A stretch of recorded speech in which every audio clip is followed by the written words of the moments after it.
నమస్కారం. ఈరోజు రేవంత్ రెడ్డి గారి కాంగ్రెస్ ప్రభుత్వం సిట్ పేరు మీద కేటీఆర్ గారికి నోటీస్ ఇవ్వడాన్ని ఈ యొక్క ఫోన్ ట్యాపింగ్ కేసులో మేము తీవ్రంగా ఖండిస్తూ ఉన్నాం. మరి గత 2 రోజుల నుంచి కూడా మా పార్టీ కాంగ్రెస్ పార్టీ చేస్తున్నటువంటి అనేక అవినీతి కార్యక్రమాలని సాక్ష్యాధారాలతో పాటు ఈ యొక్క సింగరేణి బొగ్గుల కాంట్రాక్ట్ విషయంలో బయటపెట్టిన సందర్భంలో వాటికి సమాధానం చెప్పలేక ఈ రకంగా డైవర్షన్ పాలిటిక్స్ కి పాల్పడడం సిగ్గుచేటని చెప్పి సందర్భంగా మనవి చేస్తా ఉన్నాను.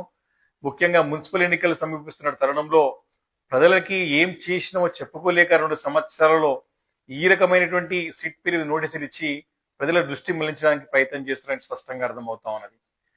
గడిచిన 2 సంవత్సరాలు పూర్తి అయిపోయి 3 సంవత్సరం అడుగుపెడుతున్నటువంటి సందర్భంలో వారు చేసింది ఏమీ లేక వారు ఇచ్చినటువంటి 6 గ్యారంటీలో ఏ ఒక్క గ్యారంటీ అమలు కాలేదు. వారు ఇచ్చినటువంటి 420 హామీలలో ఏ ఒక్క హామీ కూడా నెరవేర్చుకోలేదు. నిరుద్యోగులకు ఇస్తామన్న 2 లక్షల ఉద్యోగాలు కూడా జాబ్ క్యాలెండర్ విషయం ఘోరంగా వైఫల్యం చెందినది.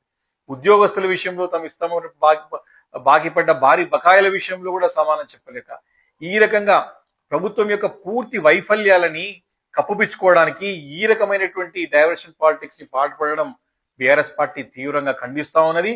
ముఖ్యంగా యొక్క బొగ్గు గనుల యొక్క కాంట్రాక్ట్ విషయంలో ఉప ముఖ్యమంత్రి గారు స్పష్టంగా యొక్క బొగ్గు గని విషయంలో వాటి రద్దు చేస్తా ఉన్నామని చెప్పినటువంటి ఉప ముఖ్యమంత్రి గారు దాని వెనకాల ఎవరెవరున్నో తప్పకుండా దాన్ని బయట పెడతానని చెప్పి ఈ రోజు వరకు కూడా దానిపైన ఎలాంటి సమానం చెప్పలేక దాటి విషయ ధోరణిలో మాట్లాడుతూ కాంప్రమైజ్ అయిపోయినట్టు స్పష్టంగా అర్థమవుతా ఉన్నది.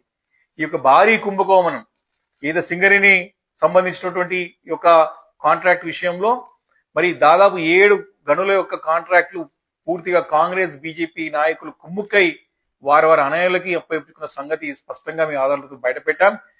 కేంద్రంలో బాధ్యత గల గనుల శాఖ మంత్రి ఉన్నటువంటి కిషన్ రెడ్డి గారు కూడా దీనిపైన ఎలాంటి దర్యాప్తు చేయడం అని చెప్పిన హామీ ఇవ్వకుండా కేవలం తప్పు చేశారని చెప్తూనే ఏదైతే సైట్ విజిట్ పద్ధతి దేశంలో ఎక్కడ లేదు, ప్రభుత్వం ఒత్తిడి మేరకే సింగరేణి వారు ఇది చేపట్టారు సైట్ విజిట్ పద్ధతి అని చెప్పి వారు స్పష్టంగా చెప్తూనే దానిపైన ఎలాంటి దర్యాప్తు లేకుండా ప్రభుత్వం కోరితే మేము దర్యాప్తు చేస్తామని చెప్పడం మాత్రం సిగ్గుచేటని చెప్పి సందర్భంగా నేను తెలియజేస్తా ఉన్నాను.